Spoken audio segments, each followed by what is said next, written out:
మనిషి ఎదుర్కొంటున్న అతిపెద్ద సమస్యల్లో క్యాన్సర్ ఒకటి. అంటే వంశపారంపర్యంగా వచ్చే క్యాన్సర్లను పక్కన పెట్టినట్టయితే ధూమపానం, మద్యపానం అనేది క్యాన్సర్కి పెద్ద కల్ప్రిట్గా చెప్తూ ఉంటారు. కానీ ఈ మధ్య కాలంలో బాగా పొల్యూటెడ్ ఏరియాస్, అంటే మనం పెట్రోల్ బంకులు చూసుకుంటే కనుక అందులో పనిచేసే వాళ్ళు క్యాన్సర్కి గురవుతున్నారు అన్న అధ్యయనాలు తెలియజేస్తున్నాయి. ఈ నేపథ్యంలో అసలు దీని గురించి మరింత ఇన్ఫర్మేషన్ తెలియజేయడానికి మనతో పాటు స్టూడియోలో సిద్ధంగా ఉన్నారు ప్రముఖ హెమటాలజిస్ట్ డాక్టర్ సురేష్ గారు. వారితో మాట్లాడదాం. నమస్కారం డాక్టర్ గారు. నమస్కారం అండి. డాక్టర్ గారు, ఇప్పుడు నేను అన్నట్టు క్యాన్సర్ అంటే మనకి ధూమపానం, మద్యపానం వల్లే వస్తుంది అని అనుకునేవాళ్ళు. నిజంగా ఇప్పుడు పెట్రోల్ బంకుల్లో పనిచేసే వాళ్ళకి కూడా క్యాన్సర్ రిస్క్ ప్రోన్లో ఉన్నారా? ఖచ్చితంగా ఉన్నారండి. ఇప్పుడు మనం కార్సినోజెన్ అంటాం. కార్సిన్ అంటే క్యాన్సర్ అని, జెన్ అంటే కాజ్ చేసేది.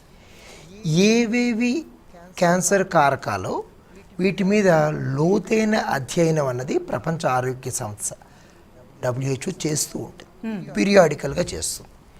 అది చేస్తున్నప్పుడు కొన్ని కేటగిరీస్ కింద విభజిస్తుంది. టొబాకో, ఆల్కహాల్ కేటగిరీ 1లో వస్తాయి. అంటే తీసుకుంటే ఖచ్చితంగా మనకి క్యాన్సర్ వస్తుంది, కంప్లీట్ కార్సినోజన్స్ అంటారు. ఇవన్నీ తెలిసినవి. కొన్ని జన్యుపరమైన హెరిడిటరీ క్యాన్సర్స్ ఉన్నాయి, ఇవన్నీ కూడా ఖచ్చితంగా క్యాన్సర్ కారకాలని తెలుసు. కొన్ని వైరస్లు ఉన్నాయి, HPV, ఇవన్నీ క్యాన్సర్ కారకాలు. కేటగిరీ 2A అంటే చాలా స్ట్రాంగ్ అసోసియేషన్ ఉంది, ఒక మోతాదుకి మించితే ఖచ్చితంగా క్యాన్సర్ వస్తుంది అని చెప్పి అంటారు. ఆ కేటగిరీలో మీరు చెప్పినట్టుగా air pollution, fumes, petrol diesel fumes, మనం నిత్యం ఉండే సాఫ్ట్వేర్ డెవిల్ అంటాను నేను. అంటే ఒక రూములోనే కూర్చుండిపోతారు సాఫ్ట్వేర్ వాళ్ళందరూ.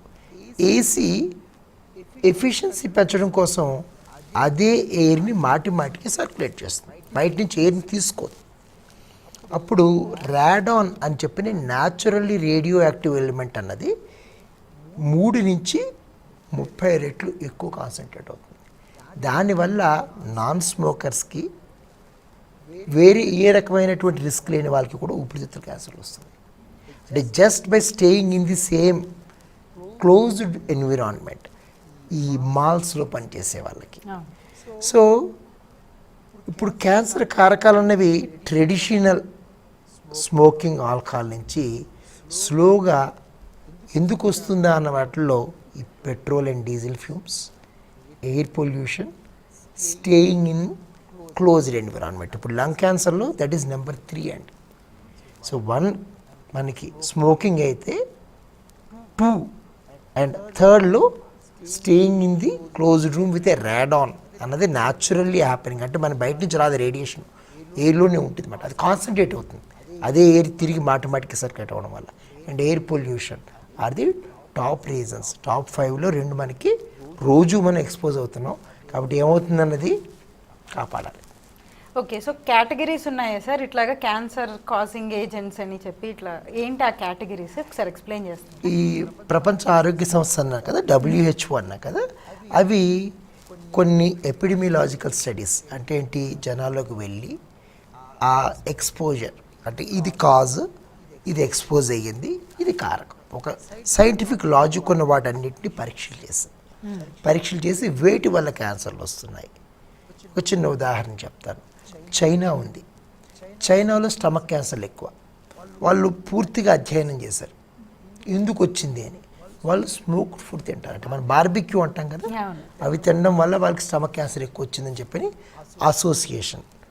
ఆ అసోసియేషన్ నిజంగా కాజేషన్ అంటే దానివల్లే వచ్చిందా లేదా అని కొన్ని మరింత లోతైన పరిశోధనలు చేసిన తర్వాత ఇది ఖచ్చితంగా హై కేటగిరీ, అంటే కేటగిరీ 2Aలో ఉంటుంది స్మోక్డ్ ఫుడ్ అని చెప్పారు. ఇప్పుడు పికిల్స్ మనం సౌత్ ఇండియాలో చాలా తింటూ ఉంటాం, దానివల్ల గ్యాస్ట్రైటిస్ వచ్చి గ్యాస్ట్రైటిస్ వల్ల క్యాన్సర్ వచ్చే అవకాశం ఉంది. కానీ వాటి యొక్క అసోసియేషన్ వీక్గా ఉండడం వల్ల కేటగిరీ 2Cలో పెట్టారు వాటిని.